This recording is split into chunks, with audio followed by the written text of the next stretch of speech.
Qué gusto, patria querida, aunque sea en la lejanía, un inmenso abrazo a todas y a todos. Espero que estén disfrutando la fiesta del 10 de agosto, el puente vacacional en paz, junto a sus familias, en nuestras hermosas playas, en nuestras montañas, en la Amazonía, por esas extraordinarias carreteras de la década ganada, de nuestra revolución ciudadana. Digan lo que digan, que ese quien se queje, no podrán tapar el sol con un dedo. Yo esperaba, sinceramente, retirarme de la política, por eso vine a Bélgica, y retirarme definitivamente, lo dije en algunas ocasiones, pero por lo menos algunos años. Estaba cansado, creo que el país también estaba cansado. Mi familia fue la gran sacrificada, venir acá a tener un poco de paz, devolverle a mi familia 10 años, que estuve muy poco con ellos.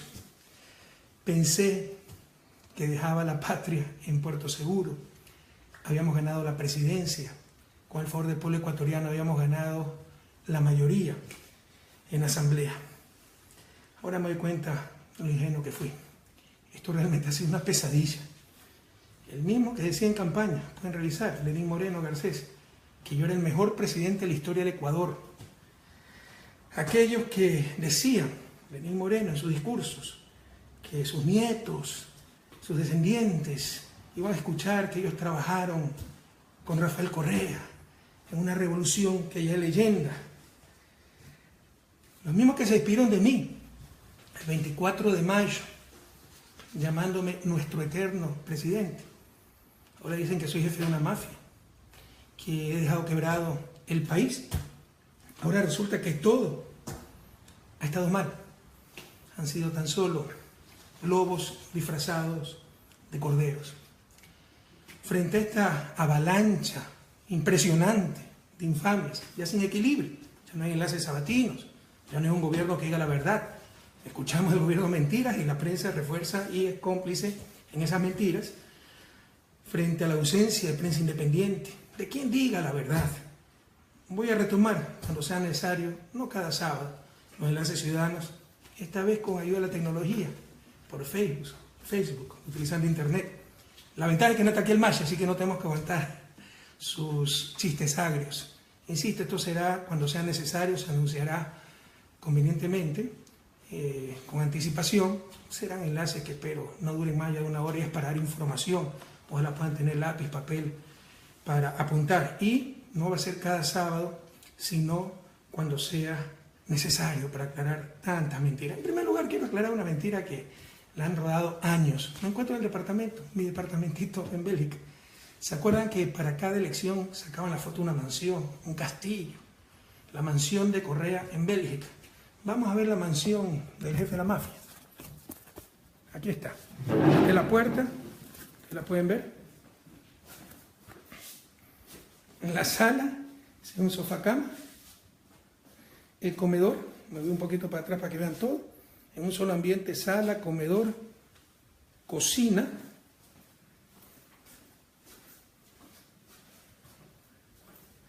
Voy a pasar a la única habitación que tiene el departamento.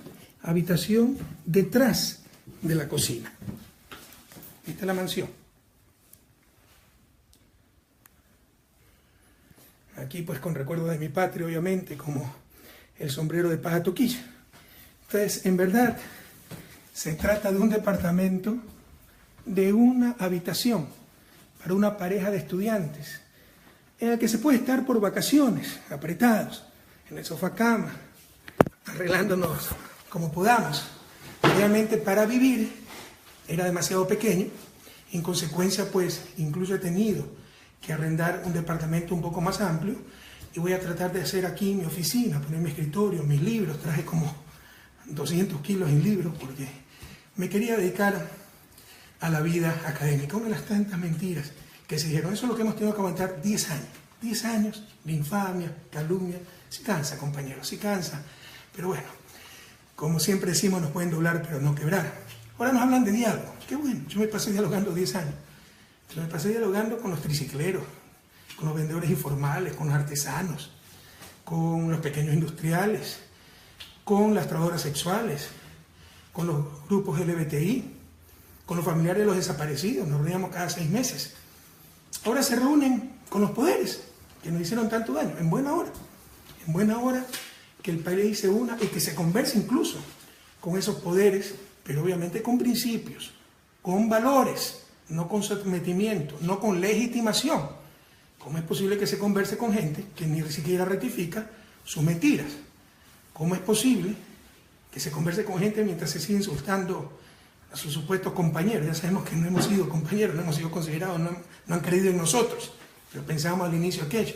Yo jamás me hubiera sentado a conversar con alguien que insultaba en ese entonces mi vicepresidente, Lenín Moreno, pero son cuestiones de principios, son cuestiones de valores, de forma de ser de cada quien. Pero realmente lo que hemos tenido es un completo entreguismo. El reparto de la patria cual botín entre piratas. Toma esto para ti, toma esto para los otros, buscando decirle a todos los grupos lo que quieren escuchar, a los periodistas, a los militares, a los indígenas, no haciendo lo correcto, haciéndolo más fácil. Jóvenes, así nunca saldremos de su desarrollo. Vamos a ser como los ríos, totalmente curvos, que se desvían a cada instante antes de llegar al mar, porque buscan donde la tierra es más débil. No es que buscan llegar lo más pronto posible al objetivo, en nuestro caso el objetivo del desarrollo. Así no saldremos del subdesarrollo.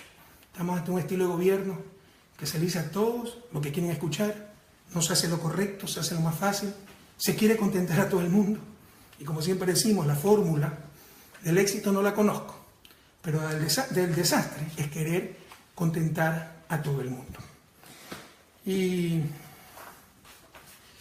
lamentablemente, todo eso se puede aceptar, el juego democrático.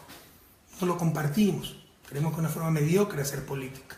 Falta liderazgo, falta quien dé las grandes visiones nacionales. Pero el juego democrático, lo intolerable, es que para criticar a sus compañeros, a aquellos por los que están ahí, en esos puestos en estos momentos, los que arriesgamos hasta la vida por construir la patria nueva, se utilicen 2 armas muy bajas, terribles, utilizadas por la oposición con sus medios de comunicación. Es así prensa corrupta. La del país quebrado, ustedes saben que soy especialista en economía, y la de la corrupción. ¿Qué golpe más bajo? Cuando hemos hasta arriesgado la vida para luchar contra la corrupción. Y no solo que no hemos robado, compañeros, no hemos dejado robar. El caso Petrocodo de Brecht. Por supuesto que van a existir casos aislados. Si un gobierno honesto no es donde no existen casos de corrupción, existen hasta en el Vaticano. Lo ha dicho el Papa Francisco. Es donde se persiguen, se investigan, se sancionan esos casos de corrupción, donde no se tolera la corrupción. Y nosotros no la hemos tolerado. Fíjense el país que teníamos antes, de que llegaban al aeropuerto, inmigración, ya había problema. Sacar algo de las aduanas, si no pagaban no podían sacar. Ya no existe nada de eso. Estos casos aislados de corrupción serán sancionados y que se investiguen, compañeros. Pero hablemos de la primera barbaridad, que hemos dado un país quebrado, sobreendeudado.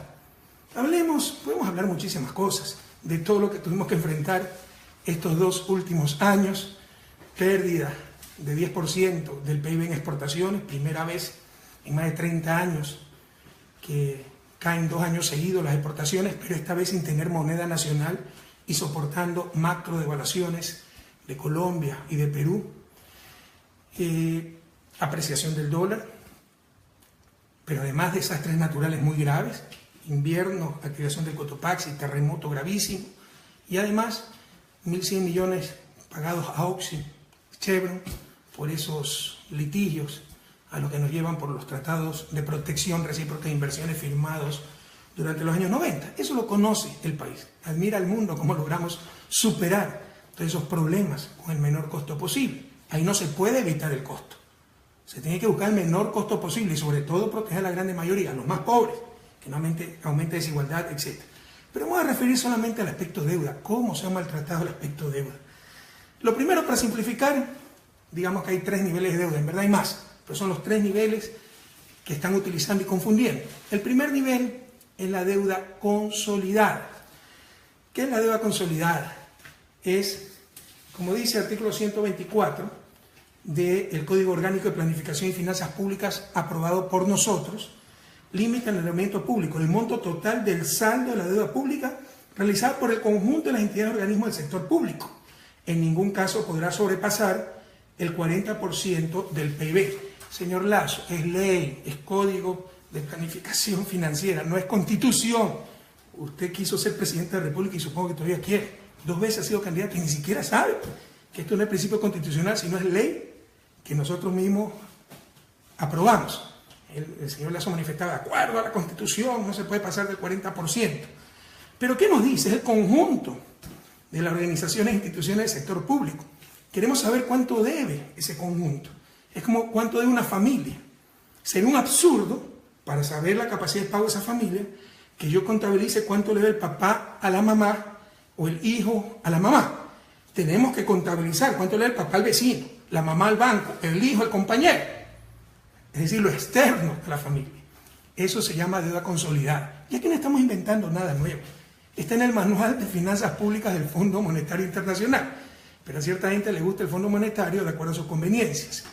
Y está en el reglamento del Código Orgánico de Planificación. Cómo se mide, para fines legales, ¿no?, el nivel de endeudamiento con la deuda consolidada. Es decir, se netea la deuda al interior del sector público. Pregunten a la Comisión de Presupuesto, ya se mandó el presupuesto para este año. Y ahí ponen como deuda la deuda consolidada.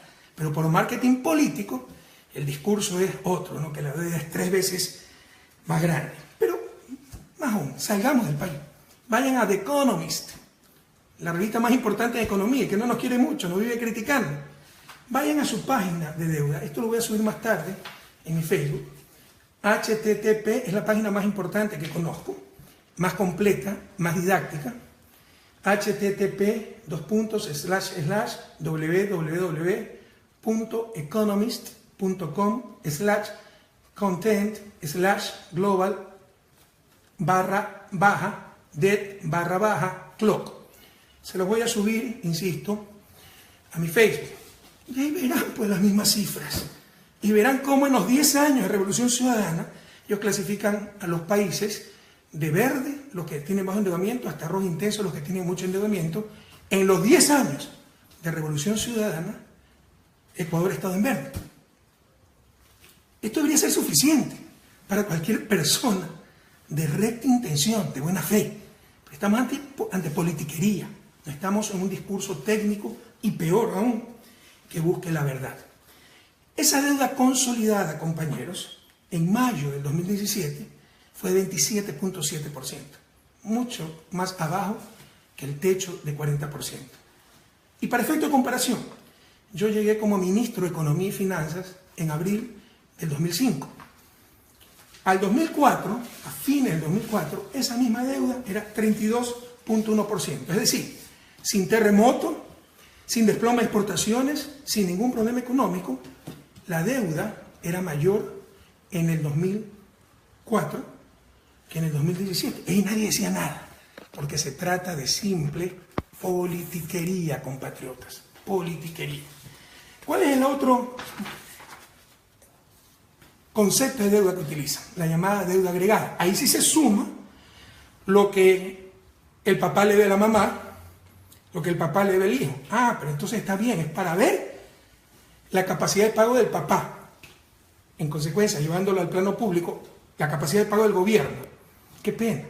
Porque en esta deuda agregada se suman las deudas de los gobiernos locales. Es decir, la deuda del municipio de Quito para construir el metro de Quito por centenas de millones de dólares. Es decir, la deuda del municipio de Guayaquil para poner alcantarillado sanitario, un crédito con el Banco Mundial, no recuerdo cuánto era, pero decenas de millones de dólares. Todo eso se suma en la deuda agregada. No hay por dónde, no hay por dónde. Lo que quiere decir es que queremos saber cuánto debe el gobierno. Aquí están sumando lo que deben los gobiernos locales. Además, se incluyen cerca de 7.000 millones del gobierno, de deuda del gobierno al IES. Ahí está el gobierno por no pagarle al IES. Esa deuda, ¿saben cómo se engendró? Eran los 1.000 millones anuales que teníamos que pagar innecesariamente por un 40% de subsidio a las pensiones jubilares, pese a que el IES tenía excedentes de liquidez. Era un absurdo total económico.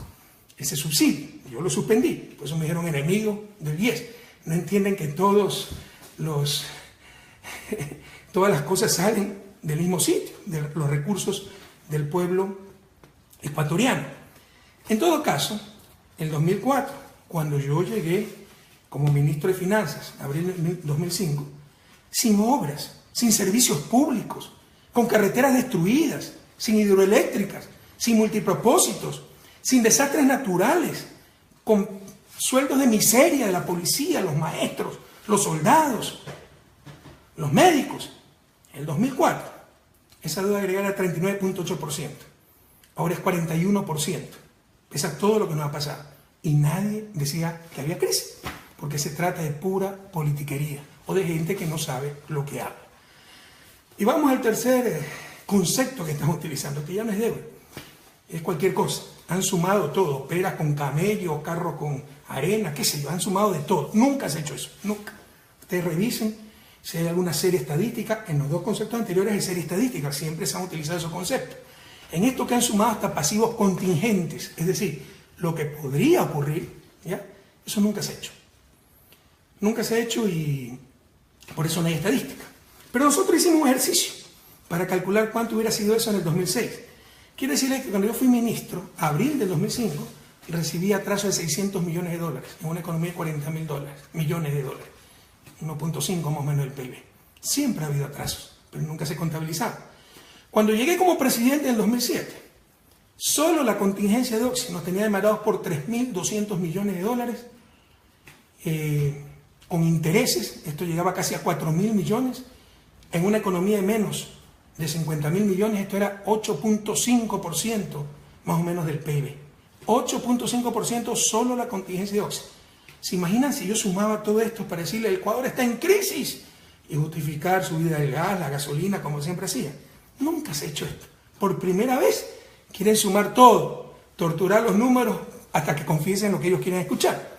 Pero hemos hecho el ejercicio para el 2006, lo hizo Fausto Herrera, nuestro ministro de Finanzas, y actualmente, sumando todo, hasta lo que pudiera ocurrir, los pasivos contingentes, me parece que hasta la deuda del IES, que ni siquiera está en firme, y la tienen que pagar también, de acuerdo al informe de Contraloría, empresarios y trabajadores, está en 55% actualmente, esa suma de todo, no sé cómo llamarlo, porque no existe esa categoría en finanzas públicas, la suma de todo, hasta pasivo contingente, hasta lo que se les ocurrió.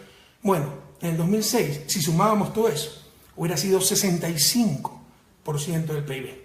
Y a nadie se le ocurría decir que la situación era crítica. Puro show, puro marketing político, para justificar medidas, paquetazos, justificar mediocridad y para dañar a la gente que 10 años sacó adelante este país en las más extremas condiciones los 2 últimos años. Pero ni así le dan la cifra. Ustedes vengan a Europa y hablen de un total de deuda PIB del 55%, y con todo respeto se les mata de la risa, porque aquí estamos en Bélgica, ¿no? Tiene 105% de deuda pública PIB. Medida de la otra forma, no de esta forma. Holanda, Alemania tienen más del 60%, ni así le dan las cifras. Y nos ponen una serie de trampas, la trampa de valores absolutos. La deuda se triplicó y comparan en valores absolutos la deuda de una economía de 40.000 millones con una economía de más de 100.000 millones. Con el gobierno de Revolución Ciudadana, la economía más que se duplicó en tamaño. Jóvenes, más que se duplicó en tamaño. Es un absurdo económico comparar en valores absolutos cuando la economía tiene una realidad totalmente distinta.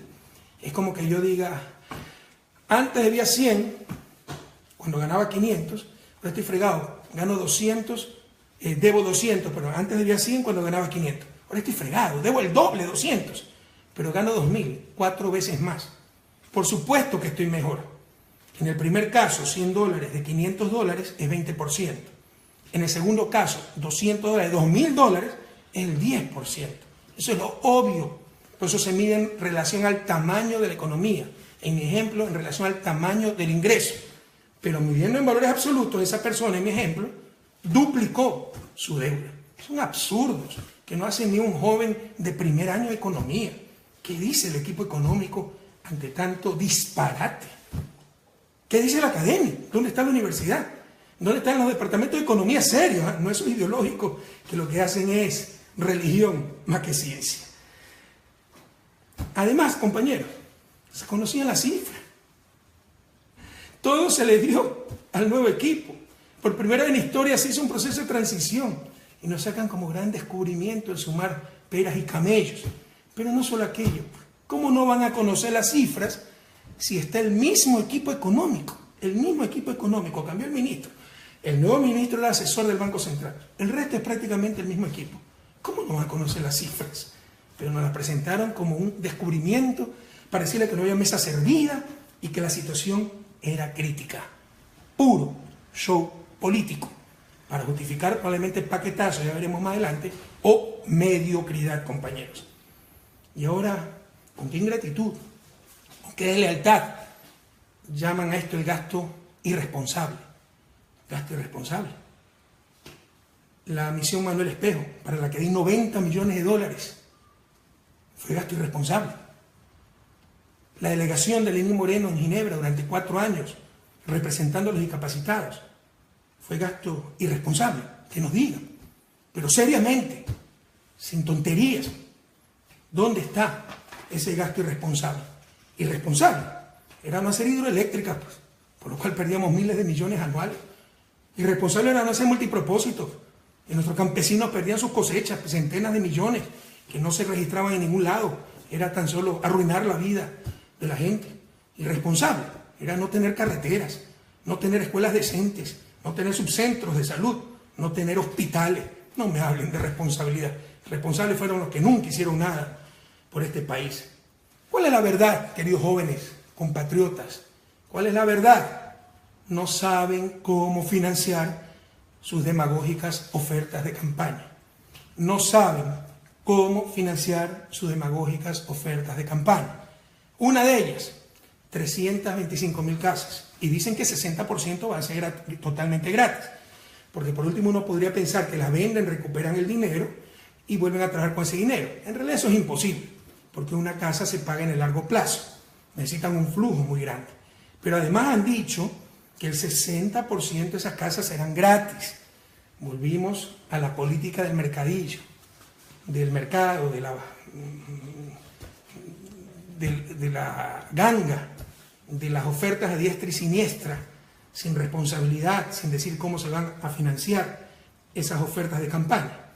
325.000 casas en el periodo de gobierno significan, hagan las cuentas, 81.250 casas por año.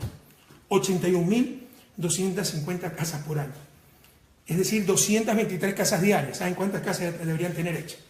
Y si quieren ser más exquisitos, casi 10 casas por hora.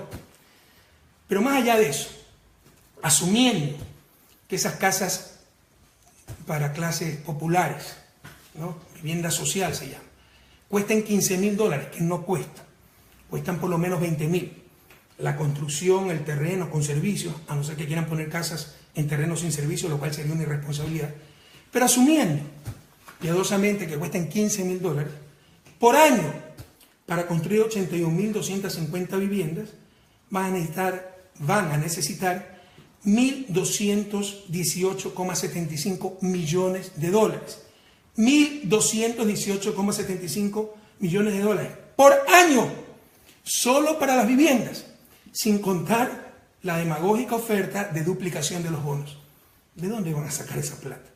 Como saben que no la van a poder sacar, como saben que en el presupuesto no han incluido las viviendas ni la duplicación del bono, ya está la proforma presupuestaria. Pregúntenle al presidente de la comisión si han incluido las ofertas de campaña. No están, porque no tenían financiamiento. Ahora tratan de justificar su demagogia, diciendo que entonces que todo estaba mal y por eso no van a poder cumplir las ofertas, o justificando para darnos un paquetazo y ahí tratar de hacer algunas casas. No nos dejemos engañar, esa es la verdad. Han hecho ofertas absolutamente demagógicas sin financiamiento. Y luego nos dicen que la van a financiar con la venta del avión presidencial. Qué insulto a nuestra inteligencia. Y qué incomprensión del mundo moderno. No entender que un avión ejecutivo, en este caso para 13 pasajeros, es un instrumento de trabajo. Les hago una propuesta, compañeros y jóvenes, y las vamos a concretar en el futuro. Vamos a ver si las ponemos en el blog Economía en Bicicleta. También hemos hecho un instituto de pensamiento político y económico, el del Faro, para generar este pensamiento, para buscar transparencia en la política. Les propongo un observatorio ciudadano, para vigilar, pues, que se hagan las 223 casas por día que han ofrecido. 223 casas por día. Saquemos cuenta. Ya sí entregaron algunas casas en Manabí. Esas fueron hechas por nosotros, por la reconstrucción del terremoto. Incluso reciben ayuda de todo el mundo y así van a poder. En Guayaquil también tiene un programa que iba a construir Nebot, ya le pasó las casas, el costo de las casas al gobierno. Pero ni aún así van a poder cumplir con esto. Dijeron que lo iban a financiar vendiendo los bienes inmobiliarios, que iban a obtener 307 millones. Ya se vendieron los bienes inmobiliarios. Sacamos unos 80 millones, el resto de bienes no eran comerciales. No sé si van a obtener más bienes de alguna empresa pública privatizando. En todo caso, saquemos cuenta. Vamos, cada día viendo cuánto venden. Les insisto, tienen que construir 223 casas por día. Tienen que vender 307 millones de bienes. Todo eso nos han dicho. Dijeron que iba a vender los carros de lujo. La presidencia no tenía carros de lujo.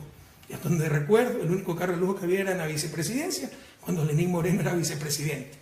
Por ahí creo que Cancillería tiene 2 carros bastante seguros y cómodos cuando vienen mandatarios extranjeros. Pero en la presidencia no había carros de lujo, eso fue prohibido por mí hace tiempo. Veamos cuántos carros de lujo venden y cuánto obtienen por eso. Veamos cuántos carros de lujo había y cuánto obtienen por eso. Es puro show. No están resolviendo los problemas. No están engañando. Están haciendo un espectáculo, marketing político y del más bajo nivel. Y otra propuesta, compañeros. Primero, observatorio ciudadano. Les insisto, observar 223 casas por día. Perdónenme, cafecito, pese a que ofrecí dejarles el café. El café latinoamericano, además. 223 casas por día. Segundo, 307 millones en bienes de inmobiliario. Tercero, venta de carros de lujo. Veamos cuántos eran y cuántos se obtienen. Y si con eso se va a financiar las 81.250 viviendas por año. Pero también otra propuesta. Ya hay iniciativas de este a nivel mundial. Por ejemplo, en Estados Unidos. Es el fact-checking. Revisión de los hechos, de los datos. Porque hay que elevar el nivel de política. La mentira también es una forma de corrupción, es de deshonestidad. Y se miente, se dice cualquier barbaridad en Ecuador. Por ejemplo, ¿no?, que la deuda es 55% del PIB, sumando, insisto, camellos más peras, más computadoras, qué sé yo, ¿no? Entonces, verifiquemos los datos. Un ejemplo concreto, deuda. También le vamos a mandar en los próximos días el sitio donde vamos a hacer este fact-checking. Comprobación de hecho. Cosa que dice un ministro, cosa que dice el presidente, cosa que dice el gobierno, cualquier político, lo verificamos y decimos falso, verdadero, incompleto, impreciso, verdad a medias. Y se explica qué es lo que ha pasado. Porque ya basta de hablar cualquier cosa. Y aquí hay una complicidad terrible de los medios de comunicación. En la parte económica, ¿acaso no tienen analistas, periodistas especializados en esto? Como alguien nos dice, oiga, nunca se ha calculado la deuda así, que están sumando, usted está equivocado. Nunca se dice aquello, nunca se hace aquello. Y la demagogia también es corrupción. La demagogia también es corrupción, compañeros. Es el país del pasado. La traición no es solo a mí, es a todo un pueblo. La demagogia es corrupción. Y ya que hablamos de corrupción, entremos al segundo punto. Primer punto con el que quisieron atacarnos de forma muy desleal, tergiversando cifras. Y qué pena que ahí esté el mismo equipo económico. Por favor, qué ética profesional manejan. Si callan ante las barbaridades que se están diciendo, ustedes saben que se está mintiendo. ¿Cómo pueden seguir ahí si saben que se está mintiendo? El primer golpe bajo fue decirle a la oposición y a la prensa lo que querían escuchar. Y para la prensa corrupta, falta de profesionalismo, transparentar las cifras es que le digan lo que querían escuchar. Las cifras son mentirosas, ya lo hemos demostrado. Y cualquier duda, les repito, para que nadie se me olvide, vayan a la página de Economics, la página tal vez más importante del mundo, Se las voy a poner porque aquí se ve al revés. Se los voy a poner la dirección en mi página Facebook, http://www.economist.com/content/global-debt, deuda en inglés, _clock, reloj, ¿no? Y vean cómo el color siempre está en verde, y tienen el comparativo a nivel mundial. Y es un software muy bonito, y pueden poner la deuda de Ecuador total, per cápita, la deuda de Estados Unidos, la deuda de España, y comparar qué país tiene menos deuda. No hay dónde perderse. Pero el segundo golpe bajo, estamos defendiendo a los traidores que nos engañaron, traicionaron a su patria, a la revolución, con hechos de corrupción. Se dejaron vencer por la adoración al dinero. Hemos sido los primeros indignados, pedimos disculpas al país por eso. Pero somos responsables, yo creo que soy responsable políticamente. Pero la responsabilidad política, para ser sancionada, es que si retrocedimos en los controles, y por eso ocurrieron las cosas. O hemos mejorado muchísimo los controles, pero suceden las cosas que suceden, como el caso de Brecha, en 12 países, no solo en Ecuador, que sucede en el Vaticano. Entonces, pero nos quieren hacer hasta culpables, cómplices de esos casos de corrupción con una bajeza impresionante. Yo les puedo decir, con la frente en alto, con la mirada clara, que no hay gobierno que haya luchado más contra la corrupción que mi gobierno. Ha habido 2 casos de corrupción, pero si eso nadie ha garantizado. Mañana puede haber un caso de corrupción en este gobierno, todo el gobierno es corrupto. Mañana hay un cura pedófilo, todos los curas son corruptos. La conferencia episcopal es dañada. Por el amor de Dios, ¿cómo podemos tratar con tanta ligereza estas cosas? Pero recuerden ustedes, ya no existe esa corrupción generalizada, institucionalizada, evidente, descarada, tolerada.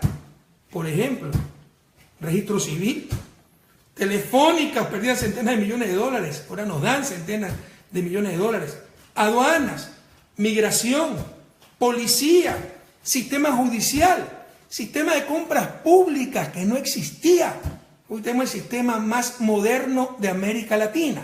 No significa que es infalible, pero es el mejor de América Latina, hemos mejorado muchísimo. Ahora los pequeños empresarios pueden venderle al Estado y algunas con su silencio caen a complicidad, compañeros. ¿Dónde están esos pequeños empresarios? Para decir claramente, yo ya puedo participar de concursos, yo nunca he dado una coima, ha ganado el mejor. Ustedes saben que es cierto lo que digo, pero algunas veces el silencio de los buenos es tal vez más grave que las calumnias de los malos, compañeros. Hay que decir las cosas, hay que dar testimonio. También estaba la corrupción en cuanto a la evasión de impuestos. Ustedes nos quieren hacer creer que la corrupción es patrimonio del sector público. Había mucha corrupción en el sector privado. Se evadía impuestos, eso ya no existe. La corrupción en el no hacer. No se hacían hidroeléctricas para mantener el negocio de las barcazas. No se hacía almacenamiento de gas en tierra para mantener el negocio del gas, de la distribución de gas y el almacenamiento de gas en buques. La corrupción del no hacer. Ya nada de eso existe. Ocurre el caso Petroecuador. Lo tratan, como siempre, politizar, y está prácticamente resuelto. Y resulta que el cabecilla, además de Carlos Pareja Llanuselli, buena hora haya regresado al país, es Carlos Pareja Cordero. Pero Charlie Pareja Cordero, compañeros, no es cualquier hijo de vecino, no es cualquier pelo de cochino. Fue el secretario privado del presidente León Férez Cordero en el gobierno social cristiano. Fue jefe de campaña de Jaime Nebot en su candidatura presidencial. Era un altísimo, no solo alto, altísimo dirigente social cristiano. Entonces, como le salió el tiro por la culata, resulta que el jefe de la mafia, ahí sí la mafia, que había quedado en Petroecuador, porque recuerden, cuando yo llegué al gobierno, la corrupción en Petroecuador era tan grave y tan generalizada que tuve que declarar la emergencia y mandar a la Marina. ¿Se acuerdan o no? Tuve que mandar a la Armada Nacional para que transparentar, arreglar Petroecuador, porque estaba secuestrada por la corrupción, la desorganización, la ineficiencia. Lamentablemente quedaron ciertos brotes de corrupción, pero esta mafia que quedó ya está resuelto, ya está demostrado, ya está fugado también este tipo. era manejado por Carlos Pareja Cordero, altísimo dirigente, no de Alianza País, social cristiano. Y por eso ya dejó de hablar la prensa de este caso. Y ahora tal vez lo va a retomar porque regresa Carlos Pareja Chanusel. Qué bueno que regrese, que dé la cara a la justicia. Pues recuerden lo que intentó hacer en la campaña. Hablar mal del vicepresidente para hacernos perder las elecciones sin prueba alguna. Ahora que ven que probablemente es la oposición la que ganó de todas formas las elecciones, ahí lo traen de regreso y que se haya dado un acuerdo. O digamos, no hay acuerdo, dicen, que se ha querido entregar solito. Ya estoy viejo para creer en esas cosas, ojalá me equivoque, pero preparémonos para un nuevo show. Las cosas que diga este corrupto tiene que probarlas, y si quiere que con un polígrafo, ahora sí de verdad, no haciendo show, sino con un polígrafo de verdad, responda a la pregunta si Jorge Glass Espinel, vicepresidente de la República, conocía de las coimas que ellos estaban recibiendo. Pero esa pregunta concreta, no generalidades de que Jorge Glass conocía de todo. Recuerden que mi hermano Fabricio Correa dijo lo mismo cuando hizo contratos ilegales, ¿no?, para tratar de involucrarme. Rafael conoce de todo. Había que preguntarle si conocía de sus contratos y no los conocía. Acá hay que preguntarle con polígrafo si es que Jorge Glass Espinel conocía de las coimas que estaban recibiendo. Qué bueno que lo hayan logrado traer a Carlos Pareja. Es interesante ver cómo en nuestro gobierno los corruptos huían, en este gobierno los corruptos se entregan. Intermediario, el presidente de la Asamblea, Pepe Serrano. ¿Qué rayos hace un presidente de la Asamblea intermediario para estas cosas? Suena rarísimo. Ojalá me equivoque, pero recuerden, Carlos Pareja es manejado por los Isaías. Demostramos que las declaraciones que dio eran en el mismo hotel donde habían dado las declaraciones los Isaías. Los Isaías manejan a Bucarán. Bucarán es aliado del gobierno, porque se hizo un pacto para entregarle las eléctricas. Viajó el 5 de mayo Pepe Serrano, presidente de la Asamblea actual, y Eduardo Manga, secretario de la presidencia actual, a Panamá a pactar con Bucarán. Y, las casualidades de la vida, ahora regresa Carlos Pareja Chanusel. En buena hora que responda ante la justicia por todas sus fechorías, por todas sus traiciones. Yo reconozco mis limitaciones, yo no soy bueno para negociar con corruptos. A mí les puedo mostrar, se los mostré alguna sabatina, me mandó un par de mails, uno de ellos diciendo que no involucraba a su familia, y con la frontalidad que me caracteriza yo le digo, pero si tu familia está involucrada, aquí están los depósitos, etc. ¿Ya? Entonces ahí se destapó contra nosotros. Tenemos que estar muy atentos si no hay un acuerdo entre bastidores a espaldas del pueblo ecuatoriano, y ojalá me equivoque, pero creo que debemos estar preparados para un nuevo show. Y diga lo que diga, un corrupto tiene que probarlo, compañero. Yo creo que viene es como peón en un tablero de ajedrez para hacer politiquería. Insisto, temo que están montando otro gran tongo, y particularmente contra el vicepresidente, al cual por todos los medios, es increíble la persecución al vicepresidente, por todos los medios lo quieren destituir, porque uno de los escollos que tiene, tal vez el más importante, en sus planes. Que muestren no lo que dicen los corruptos de Petrogor de Odebrecht, porque este señor Santos de Odebrecht es el capaya de ese caso. También un corrupto que echa lodo con ventilador. Que muestren, pero con pruebas, si Jorge Glass recibió 20 centavos. Si no, a defender a nuestro vicepresidente con todo el alma. Se está queriendo triturar a un hombre honesto, compañero, a un hombre inocente. Y a mí no me importa mi carrera política y tonterías así. Me importan mis principios. Y siempre defenderé a un hombre bueno, a un hombre inocente. Y si las piedras tienen que gritar, que griten. No podemos callar ante tanta injusticia. No se puede caer tan bajo en política que por aniquilar al adversario, lo digo deshonesto, corrupto, le daño su honra, su reputación, perjudico a su familia. No podemos aceptar esa clase de cosas. Que digan lo que quieran los corruptos, pero tendrán que probarlo. Y ojalá que, no sé si ya regresó Pepe Serrano en Miami, para ver si trae a Pedro Delgado y los Isaías también, ya que anda tan agencioso. El otro caso de corrupción, caso Odebrecht, ¿cómo se politizó también eso? Nunca dijeron que nosotros lo habíamos empezado a investigar, que en base a pruebas débiles, rumores evidencia suelta, hicimos lo posible para detectar cuentas, detectar casas, oficinas. Había que esperar hasta el 1 de junio, que era el día en que la Fiscalía de Brasil daba a conocer las delaciones de los corruptos de Odebrecht, que se podía actuar. Pero es una ingenuidad pensar que el fiscal de la Nación fue a Brasil el 1 de junio y ese mismo rato se hicieron allanamientos para 5 o 6 personas en casi 20 localidades, ¿no? Oficinas, casas, todo eso estaba listo. Eso no se hizo en una semana, fue trabajo de varias semanas, compañeros. Ocurrió en 12 países este caso, pero solo aquí llamaron hasta la ONU. ¿Se acuerdan que llamaron a la ONU? Puro show, ¿dónde está esa comisión de la ONU? Pero era para diferenciarse y hacernos quedar como corruptos a todos. No hay derecho, compañero. Una puñalada en la espalda. Para aquellos que, insisto, no hemos robado ni hemos dejado robar. Hicieron un frente anticorrupción. La situación era tan grave que hacer un frente anticorrupción. Y el problema era la democracia sin controles, que nos lleva al autoritarismo y la corrupción. Es decir, democracia sin controles también hay en los otros 11 países. Ya basta a no hacer politiquería con la lucha contra la corrupción, compatriotas. Los que nos hablan de falta de controles, me pueden decir cómo se controla una coima en una cuenta secreta en un paraíso fiscal. Ya hemos dado el primer paso, nosotros sí, serio, aprobando la consulta popular para prohibir a los servidores públicos operaciones en paraísos fiscales. Pero ¿cómo ustedes evitan una coima en una cuenta secreta en un paraíso fiscal? ¿Qué clase de controles necesitan? ¿Un parapsicólogo? Basta, se dice falta de controles, que nos digan que falta de control. No, es que hubo contratos a dedo, pero si también ha habido irregularidades en contratos por concursos, y concursos vigilados, por ejemplo, por el Banco de Desarrollo del Brasil, era el que financiaba.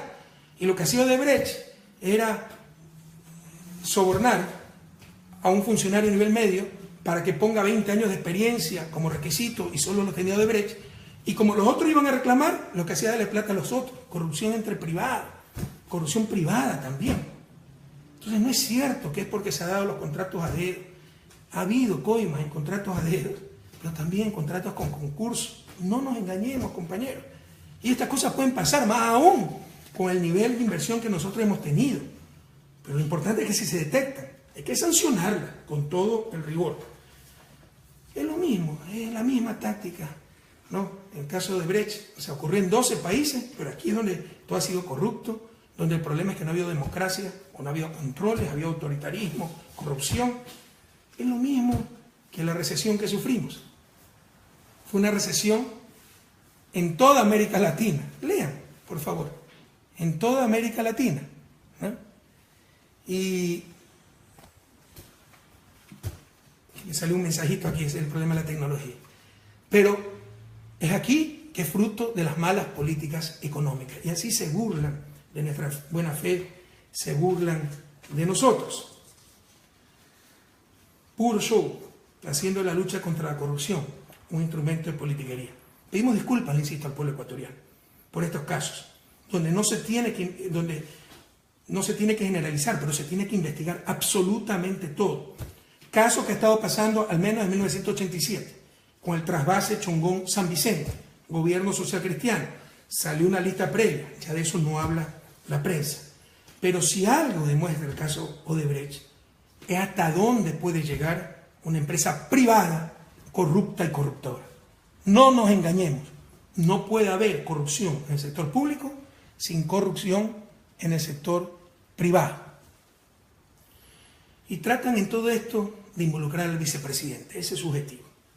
Nos dicen que es el más grande caso de corrupción de la historia. No lo sé, lo dudo. Pero sin duda es una de las más grandes infamias de la historia. Jorge Gras es un tipo inocente, honrado, heroico, todo lo que ha tenido que aguantar. Y honrado de verdad.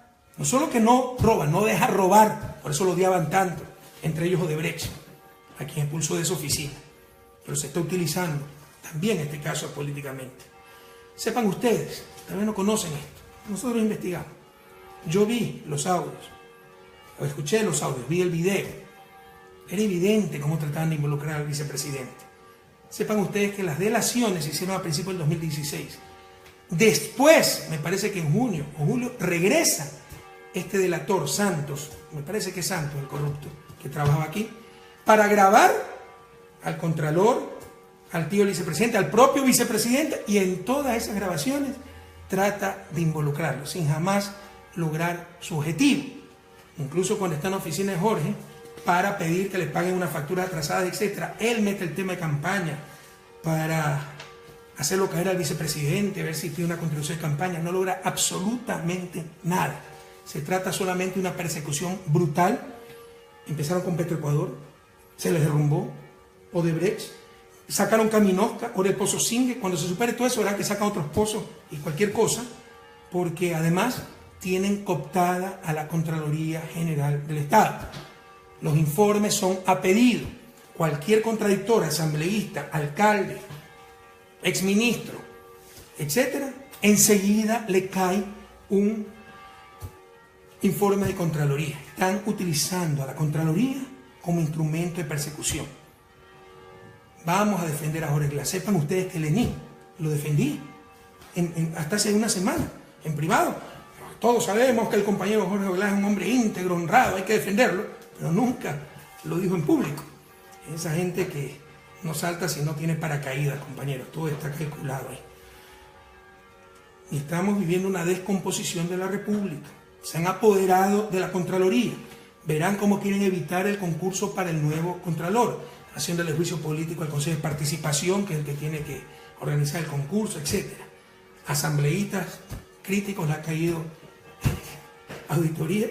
La auditoría de la deuda, que ya fue auditada hasta el 2015, pero habló el presidente de deuda, atacarnos con la deuda, y Contraloría, vamos a hacer una nueva auditoría de la deuda. Las auditorías al propio vicepresidente, no saben qué más sacar, son a pedido las auditorías, a pedido en función de intereses políticos. Y se trata también de deslegitimar al Estado, ¿verdad? La sociedad civil, los buenos luchando contra el Estado, el malo, el corrupto. Compañeros, el Estado es la representación de la sociedad. Quienes conforman el Estado son representantes, miembros de la sociedad, no nos engañemos. La corrupción es una pandemia que la hemos enfrentado, la hemos derrotado en gran medida. No se la ha podido desterrar, como en ninguna parte del mundo. Pero no nos engañemos. Todos debemos luchar contra la corrupción. Y la corrupción también está en el sector privado. No es sociedad civil versus Estado corrupto. Son trampas para deslegitimar lo político, deslegitimar al Estado. Y jóvenes, no caigan en esa trampa. Tengan fe, que hay gente honesta, como ustedes. Las manos están limpias y sin sangre. Por ahí escuché que una supuesta Comisión Anticorrupción me quiere hacer un juicio de lesa humanidad por asesinato. ¿Qué cucaracha habré Pizarro? Porque no me acuerdo de otro asesinato que haya cometido. Que una cucaracha, un mosquito. Son cosas increíbles. Ya no saben qué decir. Ya están realmente encantinfladas. Todos mis regalos, compañeros, todos. De la pluma que recibí, hasta espadas de oro, ollas, relojes.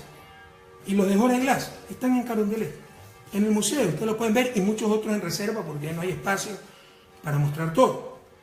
¿Dónde están los regalos que recibió Lenín Moreno como vicepresidente? ¿Dónde están? Quien es fiel en lo poco es fiel en lo mucho. Con mucha bajeza se disfraza la falta de lealtad con lucha contra la corrupción. Decimos, oigan, por favor, no pueden hacer un show de esto. Nosotros vamos a luchar y no nos vamos a prestar complicidad. Nadie les dice eso. Dice que sean serios, que no calumnien, que no infamen, que no hagan persecución política bajo el pretexto de lucha contra la corrupción. En su vida lo ha hecho, en verdad. Siempre supimos que era una persona sin convicciones. Jamás nos imaginamos su nivel de deslealtad. Y ahora nos dice mafia. Esta es una idea fuerza, queridos jóvenes, queridos compatriotas. 6 años Lenín Moreno fue mi vicepresidente. Y 4 años estuvo como delegado en Ginebra. Nos reunimos varias veces aquí y allá.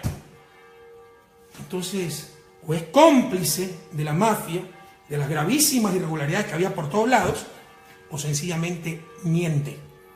Estamos ante un estado de mentira. Mentir, mentir y mentir. Para fines políticos. Ya basta. Esto es una idea fuerza. No hay cómo creerle nada. Fue 6 años vicepresidente. 4 años delegado en Ginebra. Si éramos una mafia y había irregularidades por todos lados, ¿cuándo lo dijo? O es cómplice o está mintiendo.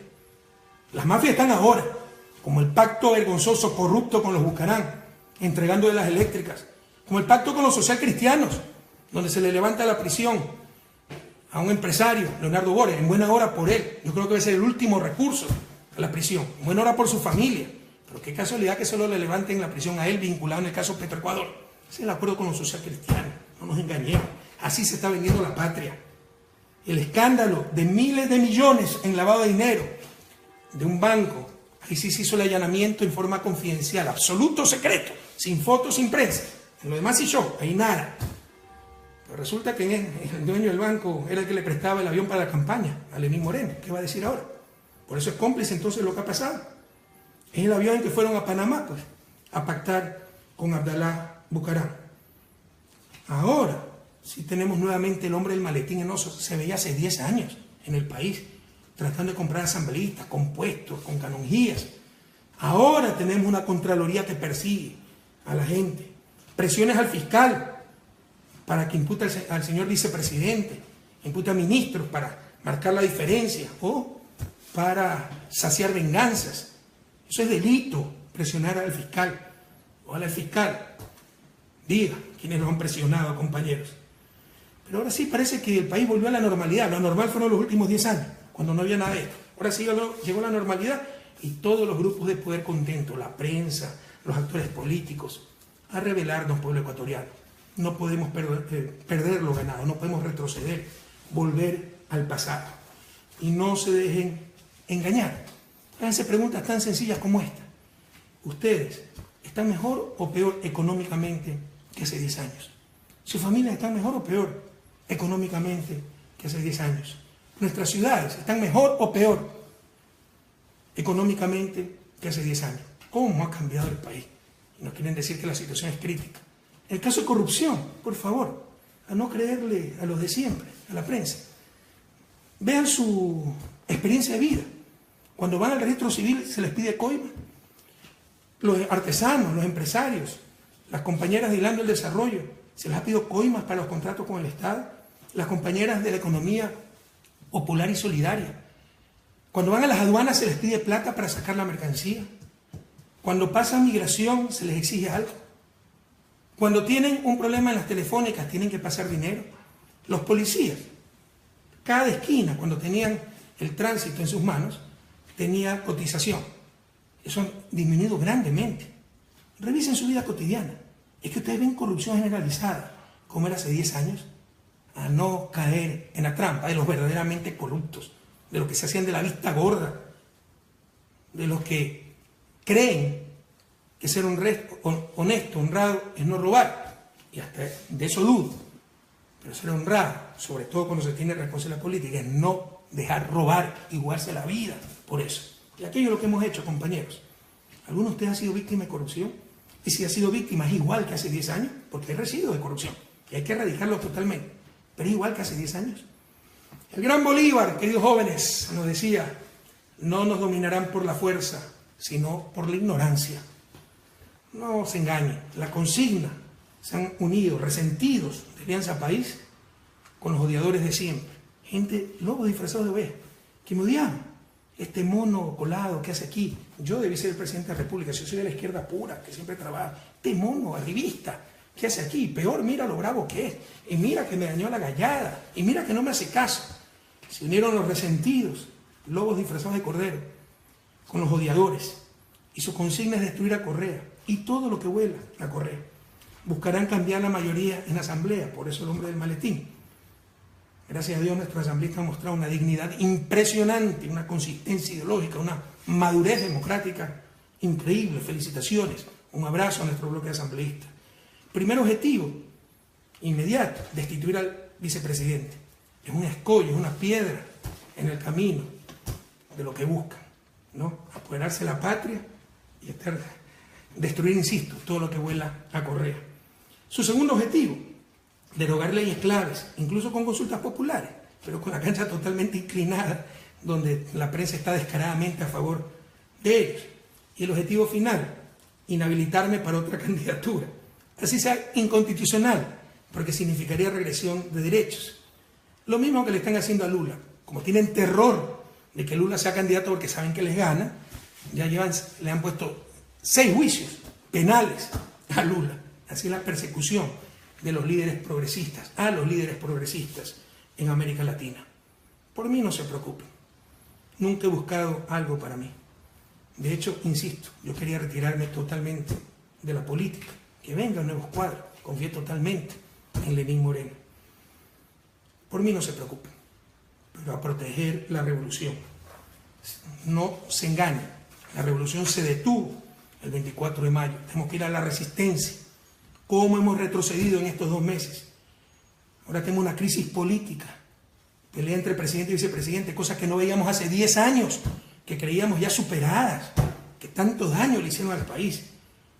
Hemos vuelto a ver los pactos con la partidocracia, la corrupción institucionalizada, tolerada. No se le da una empresa importantísima a las mayores mafias políticas para que ganen en eficiencia, para servir mejor a la ciudadanía. Todos sabemos para qué se entregan esas empresas. Ha vuelto la corrupción institucionalizada, la persecución del organismo de control, la demagogia, que también es corrupción, las mentiras por doquier.